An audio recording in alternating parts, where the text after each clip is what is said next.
عید کی نماز کا طریقہ، عید الفطر اور عید الاضحیٰ کی نماز کا طریقہ ایک ہی ہے۔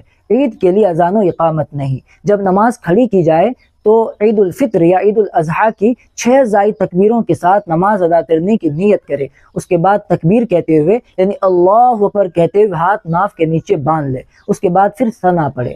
ثنا پڑھنے کے بعد 3 زائد تکبیریں کہے۔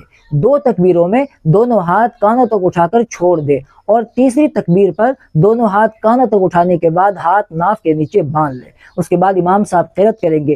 قرأت کرنے کے بعد دیگر نمازوں کی طرح رکوع، سجدہ، قاعدہ وغیرہ کرنے کے بعد 1 رکعت مکمل کریں گے۔ یہ 1 رکعت مکمل ہو گئی۔ اب جب دوسری رکعت کے لیے امام صاحب کھڑے ہوں گے تو سب سے پہلے امام صاحب قرأت کرے۔ اس کے بعد رکوع میں جانے سے پہلے 4 زائد تکبیریں کہے۔